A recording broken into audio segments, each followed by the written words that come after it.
Jadi soal IKN, orang kemudian dia bertanya-tanya karena berkejaran dengan waktu ya.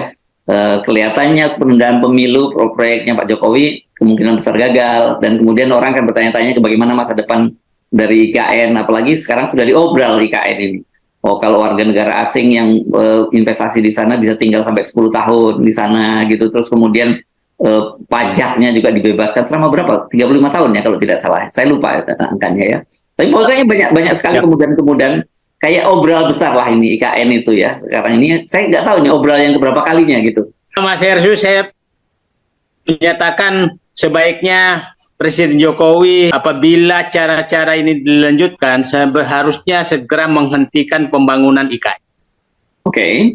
Kenapa?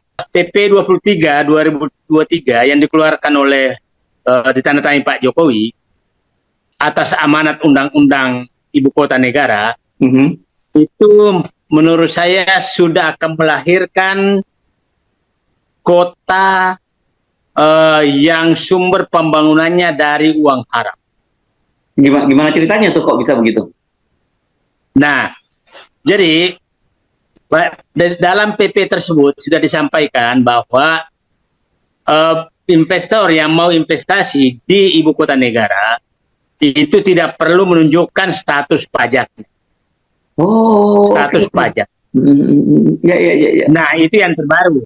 Selain bahwa orang asing boleh tinggal 10 tahun, bebas pajak, kemudian diberikan HGB 190 tahun, bahwa bisa diperpanjang dan boleh berubah menjadi hak milik. Berarti betul-betul ini sudah negara dalam negara. Anda bisa bayangkan apa yang terjadi, investor-investor uang haram akan masuk, dan dipastikan kalau orang asing bisa tinggal 10 tahun, maka mungkin saja pemilik judi besar, bandar narkoba, kemudian tokoh-tokoh penyelundupan, tokoh korupsi, dalam dan luar negeri akan berkumpul di ibu kota negara. Karena sebelumnya memiliki tanah 190 tahun, bebas pajak dan lain-lain.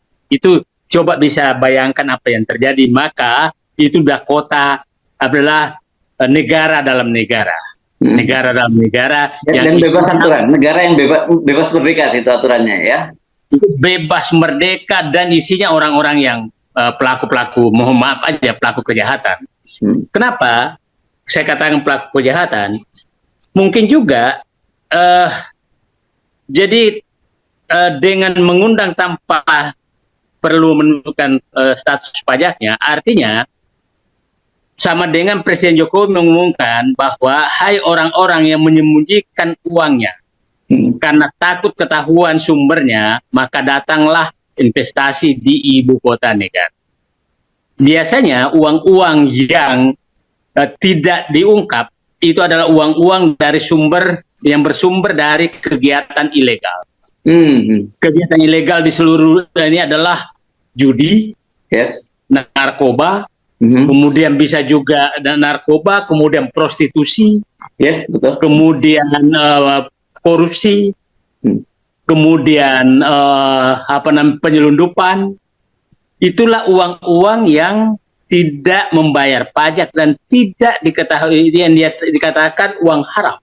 Ya. Nah, dengan PP demikian maka tidak berbeda dengan menyatakan wahai para koruptor di seluruh dunia, wahai para bandar narkoba di seluruh dunia, wahai para pengusaha prostitusi di seluruh dunia, wahai bandar jodoh di seluruh dunia, wahai bandar narkoba di seluruh dunia, itu datanglah berinvestasi ke ibu kota negara. Dan saya tidak persoalkan uang yang Anda lakukan, yang Anda invest.